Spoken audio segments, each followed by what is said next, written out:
이 시간에 함께 우리 보실 말씀은 느헤미야 9장 1절로 8절까지의 말씀입니다.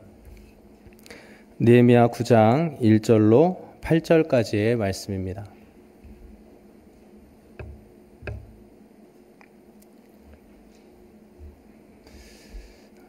우리 찾으셨으면 우리 같이 한 목소리로 읽도록 하겠습니다. 1절부터 읽겠습니다. 그달 29날에 이스라엘 자손이 다 모여 금식하며 굵은 베옷을 입고 티끌을 무릅쓰며 모든 이방 사람들과 절교하고 서서 자기의 죄와 조상들의 허물을 자복하고 이날의 낮 4분의 1은 그 제자리에 서서 그들의 하나님 여호와의 율법책을 낭독하고 낮 4분의 1은 죄를 자복하며 그들의 하나님 여호와께 경배하는데 레위 사람 예수아와 바니와 감미엘과 스바냐와 분니와 세레바와 바니와 그나니는 단에 올라서서 큰 소리로 그들의 하나님 여호와께 부르짖고 또 레위 사람 예수아와 감미엘과 바니와 하삼느야와 세레바와 호디야와 스바냐와 부다이아는 이르기를 너희 무리는 마땅히 일어나 영원부터 영원까지 계신 너희 하나님 여호와를 송축할지어다. 주여 주의 영화로운 이름을 송축하올 것은 주의 이름이 존귀하여 모든 송축이나 찬양에서 뛰어남이니이다.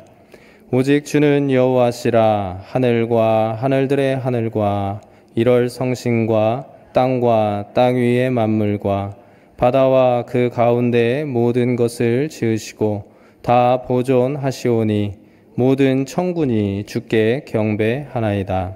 주는 하나님 여호와시라. 옛적에 아브라함을 택하시고 갈대아 우르에서 인도하여 내시고 아브라함이라는 이름을 주시고 그의 마음이 주 앞에서 충성됨을 보시고 그와 더불어 언약을 세우사 가나안 족속과 헷 족속과 아모리 족속과 브리스 족속과 여부스 족속과 기르가스 족속의 땅을 그에게 씨에게 주리라 하시더니 그 말씀대로 이루셨사오매 주는 의로우심이로소이다. 아멘. 방금 우리가 읽은 이 본문은요, 이스라엘 공동체의 영적인 부흥, 영적 부흥을 우리에게 여러분 소개하고 있습니다. 이스라엘 공동체는 성벽 건축을 통한 외적 재건에 만족하지 않고 이제 내적 곧 영적 회복을 향해 나아가는 것을 오늘 우리에게 보여주고 있습니다. 앞장에 8장에 보면 이제 성벽 재건을 마친 이스라엘 자손들은 에스라에게 율법책을 요청합니다. 8장 1절을 보면 온 이스라엘이 이제 성벽 재건을 마치고 그 성벽의 자리를 잡고 난 직후에 모습을 묘사하고 있는데 8장 1절에 보면 이렇게 기록되어 있습니다. 이스라엘 자손이 자기들의 성읍에 거주하였더니 학사 에스라에게 여호와께서 이스라엘에게 명령하신 모세의 율법책을 가져오기를 청했다라고 성경이 여러분 기록하고 있습니다. 백성들은 에스라가 읽어주는 그 율법책의 내용을 새벽부터 정오까지 귀 기울여 들었습니다. 새벽부터 정오까지 짧은 시간이 아니라는 뜻이죠. 그리고 그 말씀에 귀를 기울였다라는 것은 무슨 뜻일까요? 긴 시간 주의를 기울여 들었다는 것은 그 대상, 오늘 본문으로 하면 그 율법책의 내용에 대한 갈급함이 있었다는 것을 보여주는 것입니다. 다른 말로 하면 말씀에 대한 사모함이 그들 가운데 있었다는 것을 성경은 우리에게 보여주고 있는 거죠. 에스라가 읽어주는 말씀을 들은 백성들은 어떻게 반응했습니까? 성경 9절에 보면 울었다고 말합니다. 왜 울었을까요? 말씀을 듣고 울었다고 말합니다. 여러분 말씀을 들었을 때 여러분 울어보신 경험이 있습니까? 그때 그 울었을 때 여러분들의 마음 어떤 마음이었고 무엇 때문에 여러분 울었습니까? 한번 돌아볼 수 있었으면 좋겠습니다. 분명한 것은 그 하나님의 말씀 앞에 감동이 있었고 그 말씀 앞에 나의 심령이 비춰졌을 때 깨달아지는 것이 있고 부끄러운 것이 있었기 때문에 마음에 걸림이 있었기 때문에 여러분 울었을 것입니다. 이 이스라엘 백성들 마찬가지로 자신의 삶이 그 들었던 말씀과는 거리가 있다는 것을 깨달았기 때문에 찔림이 있었기 때문에 여러분 그들 가운데 눈물이 터졌던 것입니다. 에스라는 슬퍼하는 백성들을 진정시킵니다. 지금은 슬퍼할 때가 아니다. 기뻐해야 한다. 그러면서 진정을 시키죠. 진정한 백성들은 에스라의 말대로 행하면서 기뻐합니다. 다음 날 백성들 가운데 족장들과 제사장들 그리고 레위 사람들 곧 지도급들이 다시 에스라를 향해서 모여오죠. 그것은 율법을 더 자세히 배우고 또 깨닫는 것이 필요하다고 생각했기 때문에 그렇습니다. 그래서 8장 13절에 보면 이렇게 기록되어 있습니다. 그들이 에스라를 향하여 모여왔던 이유는 율법의 말씀을 밝히 알고자 하여 에스라에게 지도급들이 모여왔다고 말하고 있습니다. 지도급들은 율법을 연구하던 중에 그 말씀을 하나하나 읽고 확인하던 중에 초막절 규정을 발견하게 되죠. 그리고 그 규정대로 초막절을 지킵니다. 이때 에스라는 무엇을 했나 보니까 그 초막절 기간인 일주일 동안 에스라는 그 기간을 활용해서 율법의 말씀을 계속해서 낭송하여 그 이스라엘 공동체로 하여금 하나님의 말씀을 듣게 했다고 성경은 말하고 있습니다. 오늘 본문은 바로 그 초막절이 끝나고 난 뒤로 일주일이 지났을 때에 일어났던 일을 우리에게 보여주고 있습니다. 오늘 본문 1절을 보시면 그달 29날이라고 나와 있는데 초막절은 7월 15일부터 21일까지 지켜지게 되고 29날이니까 24일이라는 뜻입니다. 그러니까 초막절 절기 일주일을 보내고 얼마 지나지 않은 일주일 후에 그 이스라엘 공동체 가운데 어떠한 일들이 일어나고 있는가를 성경은 우리에게 보여주고 있다는 것입니다. 그럼 어떤 일이 일어났다고 성경은 말합니까? 오늘 본문 1절 뒷부분에 보면 이렇게 기록되어 있습니다. 이스라엘 자손이 다 모여 금식하며 굵은 베옷을 입고 티끌을 무릅썼다 이렇게 말하고 있습니다. 그들의 행동과 그들의 모습들을 우리에게 보여주고 있죠. 오늘 본문은 금식하며 베옷을 입고 흙먼지를 그들이 뒤집어 쓰고 있는 행동을 하고 있다고 말하고 있습니다. 금식하며 베옷을 입고 흙먼지를 뒤집어 썼다는 것은 그 행위는 회개를 의미합니다. 그러니까 조금 전까지 기뻐하던 그 이스라엘 공동체가 이제는 말씀을 계속 듣다 보니까 그들의 분위기가 바뀌었다는 겁니다. 슬퍼하며 자복하는 일이 그들 가운데 일어났다는 거죠. 이 모습은 앞장에 8장에 제가 소개해드렸던 것, 일주일 전에 그 이스라엘 공동체의 분위기와는 완전히 반대라는 것을 우리는 알 수 있습니다. 8장에서 그 이스라엘 공동체의 분위기는 어땠냐면 8장 12절에 보면 먹고 마시며 나누어 주고 크게 즐거워했다라고 말하고 있습니다. 8장 17절에 보면 이스라엘 자손이 크게 기뻐했다라고 말하고 있습니다. 그런데 오늘 본문을 보시면 슬픔과 회개로 바뀌어 있는 것을 보게 됩니다. 여러분, 왜 갑자기 그 기뻐하던 공동체가, 그 기뻐하던 무리가 왜 갑자기 슬퍼하고 여러분 자복하게 되었을까요? 그것은 다른 것 때문이 아니라 말씀 때문이었던 겁니다. 말씀을 듣다 보니까 자신들의 죄, 자신들이 지은 그 삶의 모습들이 얼마나 무거운 죄였는가를 그들은 깨닫게 되었던 것입니다. 그동안 자신들과 조상들이 오랫동안 지독하게도 말씀을 지키지 않았다는 것을 깨닫게 되었기 때문에 그들은 슬퍼하며 자복하는 그런 행동을 하게 되었다는 것입니다. 또 다르게 표현하면 이제는 하나님과의 관계를 새롭게 하고자 하는 간절한 마음 때문에, 간절한 소원 때문에 그들은 슬퍼하며 자복하며 나아가고 있다는 것입니다. 여러분, 오늘 본문의 이스라엘 자손의 모습은 정말로 놀라운 일입니다. 왜 그러냐면 이스라엘 역사를 보면 북이스라엘과 남유다가 멸망하기 전까지 회개했다는 말은 선지서 어디에도 나오지 않기 때문에 그렇습니다. 그 이스라엘 공동체가 멸망하고 그리고 포로에서 돌아오기 전까지 그 이스라엘 공동체는 하나님의 선지자들을 통해서 그렇게 돌아와라, 돌이켜라, 회개해라 말씀하셨지만 여러분, 그 말씀에 결코 돌이키지 않았고 결국에는 하나님의 심판 가운데 아수르와 바벨론에 의해서 멸망을 당했던 것이 바로 북이스라엘과 남유다의 역사였습니다. 그런데 오늘 본문을 보시면 이 바벨론에서 돌아온 이 귀한 공동체는 회개하며 죄를 자복하고 있습니다. 그들의 조상들이 이전의 세대는 그 누구도 하지 않았던 그런 회개와 자복의 모습들이 그들 가운데 나타나고 있다는 겁니다. 오늘 본문 2절에 보면 그들이 이방 사람들과 절교하고 서서 자복했다고 말합니다. 이방 사람들과 절교했다는 것은 이방 사람들로부터 떨어졌다는 것입니다. 분리했다는 것이에요.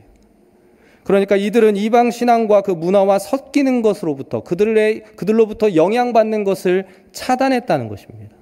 그러니까 이 회개는 단순하게 감정적으로 형식적인 회개가 아니라 실제적인 회개라는 것을 여러분 보여주고 있는 것입니다. 여러분, 이런 놀라운 역사 어떻게 일어날 수 있었을까요? 그건 바로 하나님의 말씀 때문이었습니다. 하나님의 말씀이 낭독되고 그 말씀의 의미를 정확히 깨닫자 회개와 자복이 일어나게 됐다는 것입니다. 영적인 부흥이 일어났다는 것입니다.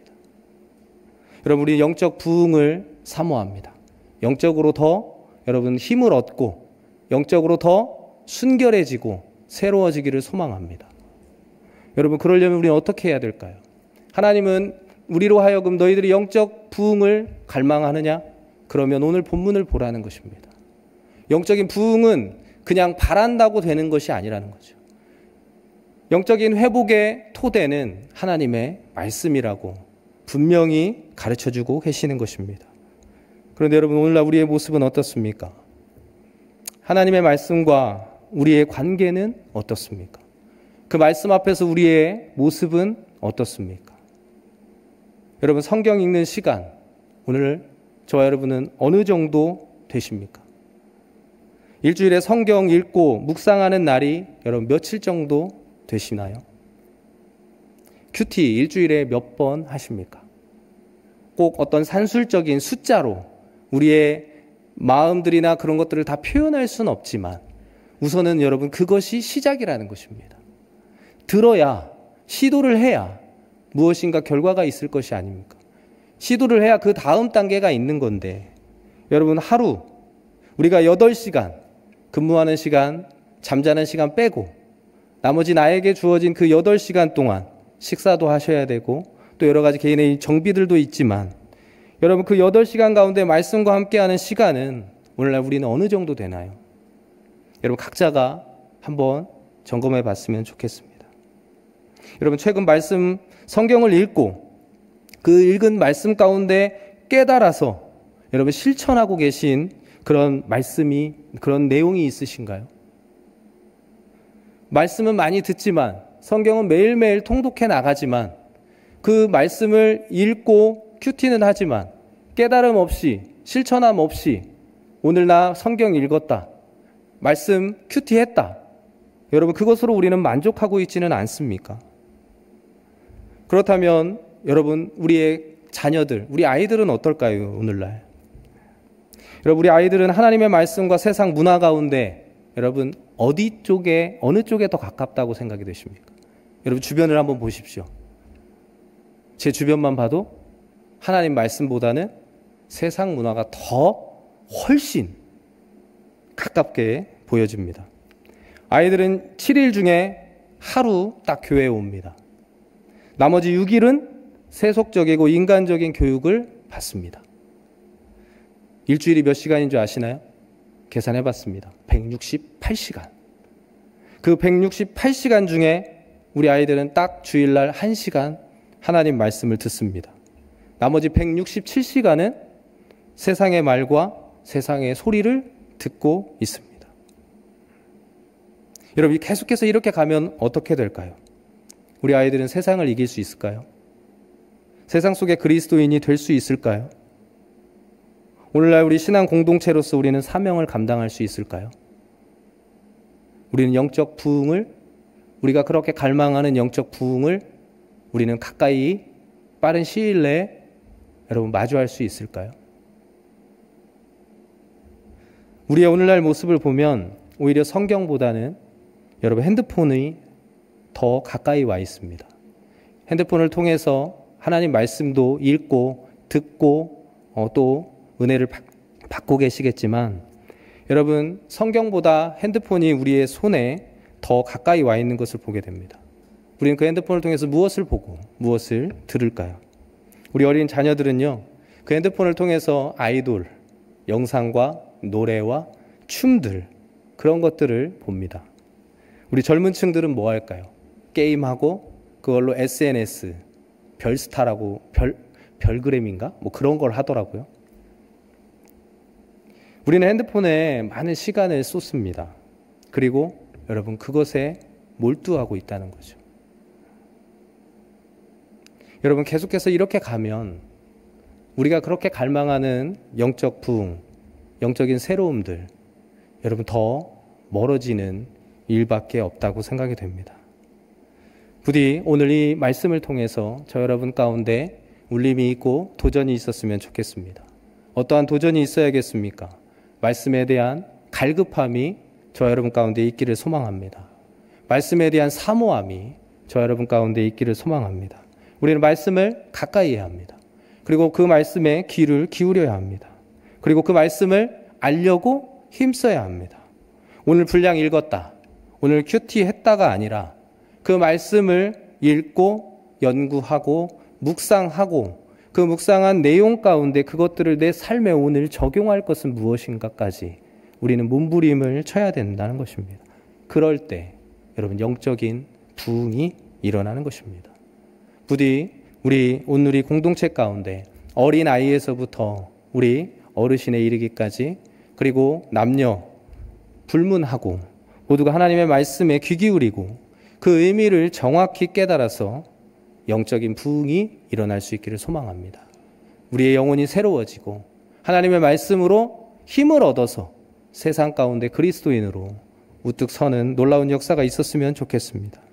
여러분, 오늘 본문 3절을 보십시오. 이스라엘 공동체가 하루의 시간을 어떻게 썼는지 우리에게 보여주고 있습니다. 하루를 나누어서 4분의 1은 말씀을 들었다고 합니다. 그리고 4분의 1은 회개하며 하나님 여호와를 경배했다고 합니다. 4분의 1은 대략 3시간 정도라고 여러분 생각하시면 될 것 같습니다. 그러니까 그들의 하루의 일과가 어땠다는 겁니까? 3시간 말씀 듣고 3시간 동안 회개했다는 거죠. 말씀을 제대로 들으면 여러분, 회개거리가 생기는 것입니다. 그것이 순서입니다. 여러분, 하루에 6시간 동안 성경 읽고 회개하는 일이 아마 이상하게 들리실 겁니다.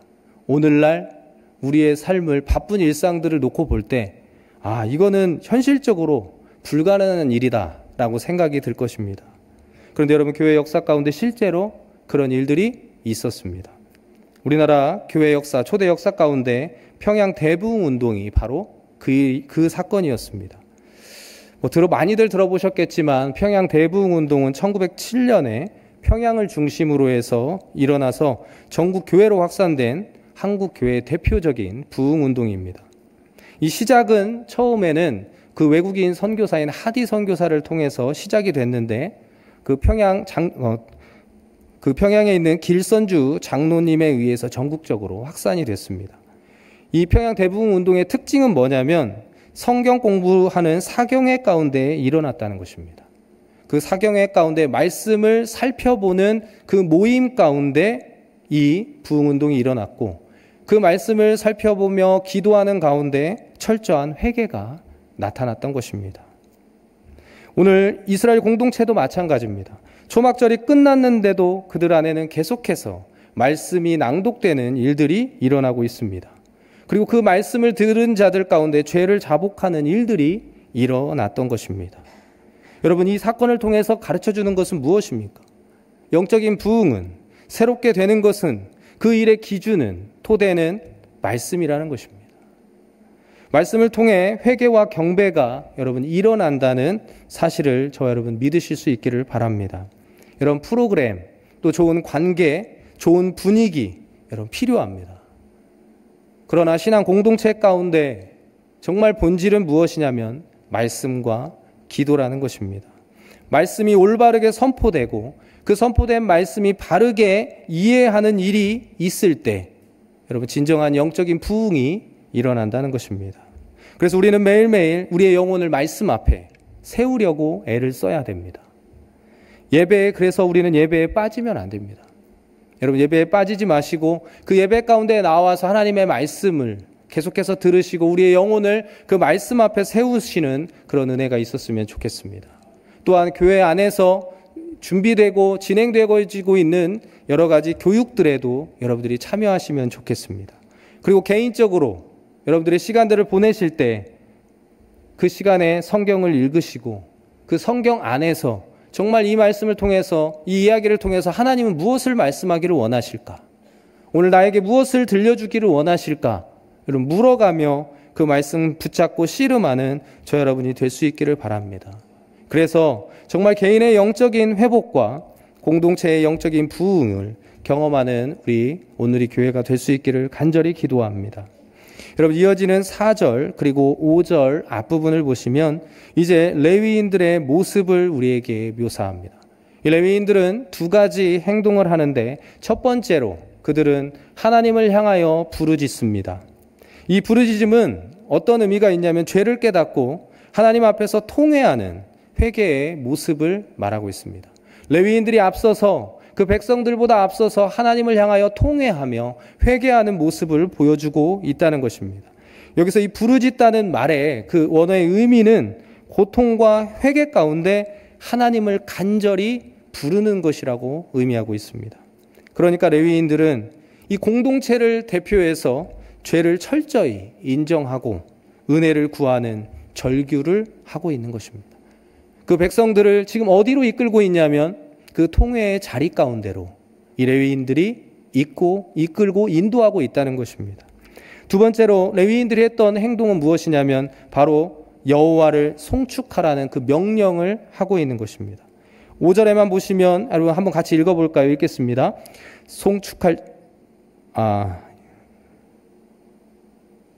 네, 5절이요. 네, 읽겠습니다. 송축할지어다 주여 주의 영화로운 이름을 송축하올 것은 주의 이름이 존귀하여 모든 송축이나 찬양에서 뛰어남이니이다. 여러분, 방금 읽었던 이 본문을 보시면 계속해서 반복되는 단어가 보이십니까? 송축이라는 단어가 보입니다. 이 송축이라는 단어가 3번 나옵니다. 반복한다는 것은 강조한다는 것이겠죠. 송축은 하나님을 찬양한다는 의미입니다. 그러니까 레위인들은 공동체를 하나님을 경배하는 자리, 그러니까 예배로 초대하고 있는 것입니다. 먼저는 통회의 자리로 인도해서 회개하고 그 슬픔 가운데만 머무는 것이 아니라 이제 그들은 슬픔이 변하여 기쁨의 자리로, 하나님을 경배하는 그 예배의 자리로 그 공동체를 인도하고 있는 모습을 여러분 보여주고 있는 것입니다.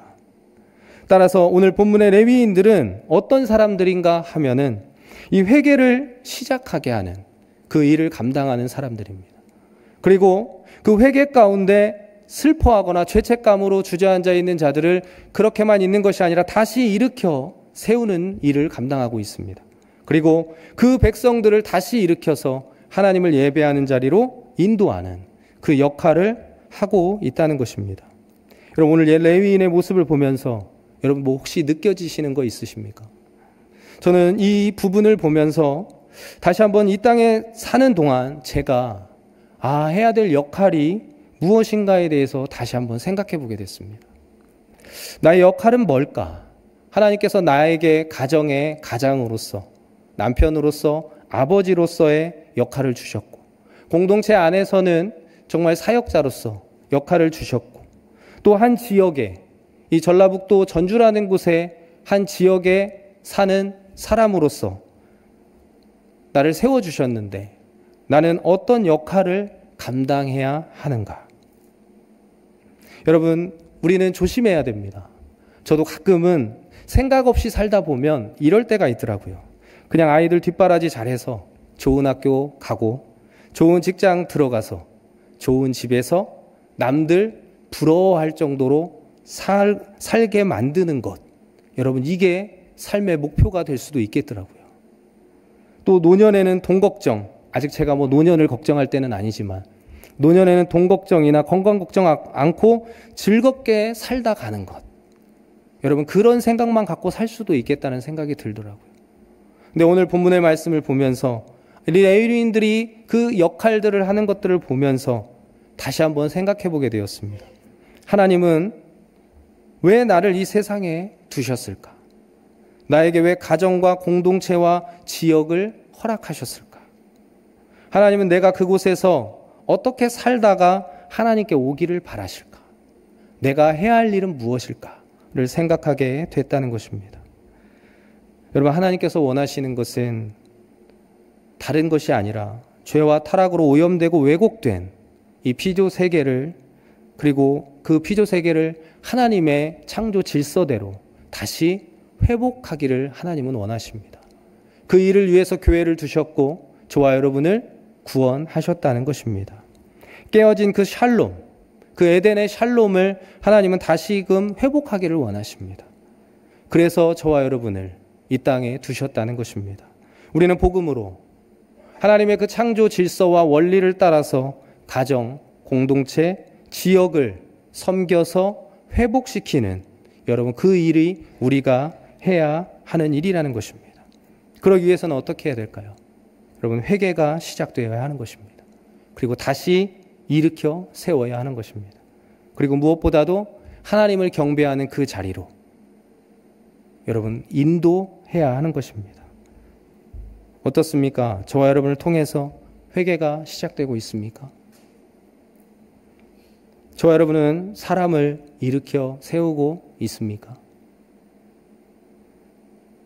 우리는 사람을 예배의 자리로 인도하고 있습니까?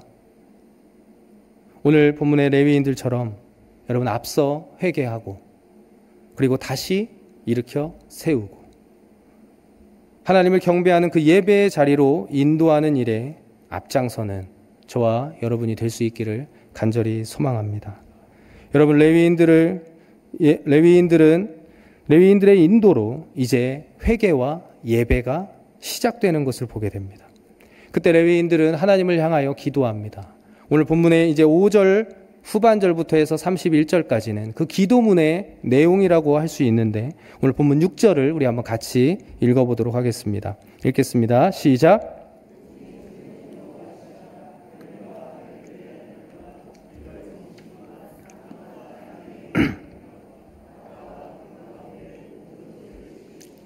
다 보존하시오니 모든 천군이 주께 경배하나이다. 여러분, 이 기도가 어떻게 시작하고 있습니까? 창조주 하나님에 대한 고백으로 시작합니다. 다른 말로 하면 하나님이 어떠한 분이신가를 설명하고 있습니다.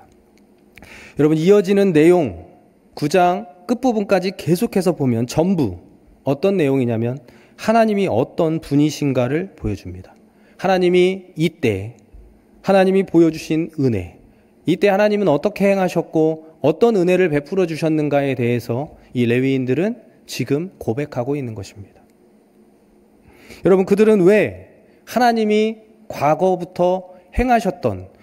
행하셨던 그 일들, 그리고 과거에 베풀어 주셨던 그 은혜들을 계속해서 여러분 반복할까요? 여러분, 그들이 계속해서 하나님이 어떠한 분이신지에 대해서 말하고 있는 것은 무엇이냐면 이 영적인 부흥은 내가 아무리 원한다고 해서 되는 게 아니라는 것입니다.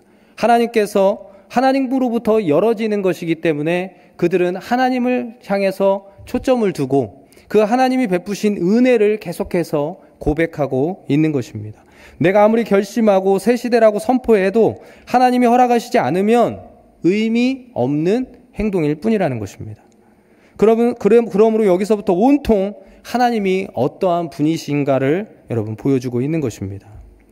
그래서 오늘 레위인은 이렇게 고백하죠. 하나님을 만물의 주권자로 고백합니다. 아까 읽어드렸던 그 6절을 보시면 오직 주는 여호와시라. 오직 우리 하나님은 유일하신 주님이라는 겁니다. 왜 그렇습니까? 모든 것을 지으시고 다 보존하시는 분이시기 때문에 하나님은 유일하신 주님이라는 것입니다. 모든 피조물이 하나님의 창조와 섭리에 의해서 살아가게 된다는 것입니다. 우리 모두도 여러분 하나님께서 주신 생명으로 살아가는 존재입니다. 하나님의 섭리 가운데 여기까지 왔고 이제 앞으로 우리는 또 하나님의 섭리 안에서 남은 여러분 시간들을 살아가게 될 것입니다. 하나님을 만물의 주권자로 인정하고 그 앞에 겸손함으로 생명을 받아 누리는 저와 여러분이 될 수 있기를 간절히 소망합니다. 이제 7절과 8절에 보면 그 기도에서는 하나님을 언약의 하나님으로 고백합니다. 하나님께서 아브라함과 언약 맺었을 때를 회고합니다. 그런데 하나님은 그때 여러분 아브라함에 대해서 설명하는데 아브라함은 어떤 사람이었습니까? 아브라함은 우상 숭배자이면서 평범한 사람이었습니다. 오늘 성경은 갈대아 우르에 있는 아브라함을 하나님께서 택하셨다고 합니다. 갈대아 우르가 무엇을 의미할까요? 그곳은 우상을 만들어 팔던 이방 지역이었던 겁니다. 그러니까 하나님께서는 우상 숭배자이면서 평범했던 그 아브라함을 택하셔서 그를 계속해서 신실하게 이끌어 주신 하나님이라는 겁니다. 그래서 본문은 하나님께서 아브라함을 택하시고 인도하시고 그에게 이름을 주시고 그와 언약을 세웠다고 성경은 기록하고 있는 것입니다. 여러분, 왜 이렇게 길게 하나님의 은혜를 회고하면서 여러분 기도할까요? 다 다룰 수는 없지만 계속해서 이런 패턴으로 오늘 9장은 끝까지 가고 있습니다. 과거 역사에 함께 하시고 인도해 주셨던 그 하나님이 오늘 이 현재 어려운 상황에서도 함께 해 주시기를 그 바라는 마음 때문에 지금 과거를 회상하고 있다는 것입니다. 여러분, 그러면 오늘날 하나님은 어떨까요? 어떤 분이실까요? 과거 아브라함에게 변함없는 은혜와 신실함을 보여주신 하나님은 오늘도 동일하신 하나님이신 줄로 믿습니다. 오늘도 그 언약의 하나님은 변함없이 저와 여러분의 하나님으로, 나의 하나님으로, 만세의 하나님으로 찾아오신다는 사실입니다. 그러므로 여러분 절대 우리 자신을 바라보시고 여러분 하나님을 제한하지 않았으면 좋겠습니다. 나의 어떠함 때문에 하나님을 여러분 작은 하나님으로 그 하나님을 축소하는 여러분 그런 안타까운 일들이 없기를 바랍니다. 내가 어떠하더라도 오늘 오직 하나님은 그 하나님의 신실하심, 그 하나님의 변함없음을 통해서 저와 여러분을 이끌어 가신다는 것입니다. 이 하나님의 신실하심, 이 변함없음을 신뢰하면서 여러분 새 시대를 소망하시고 그 영적인 부흥을 갈망하시는 저 여러분 될 수 있기를 소망합니다. 우리가 기억해야 할 것은 여러분 이것입니다. 하나님의 행하심, 하나님의 하나님 되심을 우리는 기억해야 하는 것입니다. 과거 나의 삶에 찾아오셔서 나를 불러주시고 나를 여기까지 인도해 주셨던 그 하나님을 우리는 기억하고 그 하나님을 신뢰해야 한다는 것입니다. 하나님은 어제나 오늘이나 동일하시고 변함 없으십니다. 과거에 함께 하시고 인도해 주신 하나님은 현재의 어려운 상황에서도 여러분 함께 하십니다. 과거에 하나님이 베푸신 은혜를 오늘도 우리와 함께하고 있다는 사실입니다. 마지막으로 이 히브리서 기자가 당시에 그 고통받고 있던 그리스도인들을 향해서 했던 권면을 함께 우리 읽어봤으면 좋겠습니다. 히브리서 13장 5절 후반절부터 8절까지인데 좀 길지만 우리 같이 한번 읽어보도록 하겠습니다. 돈을 사랑하지 말고 있는 바를 족한 줄로 알라. 그가 친히 말씀하시기를 내가 결코 너희를 버리지 아니하고 너희를 떠나지 아니하리라 하셨느니라. 그러므로 우리가 담대히 말하되 주는 나를 돕는 이시니 내가 무서워하지 아니하겠노라. 사람이 내게 어찌하리요 하노라.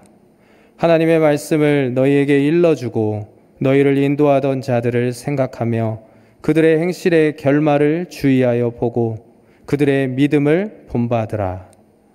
예수 그리스도는 어제나 오늘이나 영원토록 동일하시니라.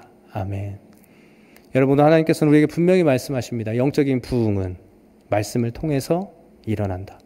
그리고 그 말씀을 통해서 오늘 우리에게 들려주시는 것은 무엇이냐면 예수 그리스도는 어제나 오늘이나 영원토록 동일하신 주님이시라는 사실입니다. 오늘 그 사실을 붙잡으시고 우리가 말씀 안에서 성령의 임재 안에서 우리의 심령이 새로워지고 또 힘을 얻고 또 그 약속의 말씀 붙잡고 새로운 내일을, 새로운 영적인 부흥을 갈망하며 나아가는 저와 여러분 될 수 있기를 간절히 소원합니다.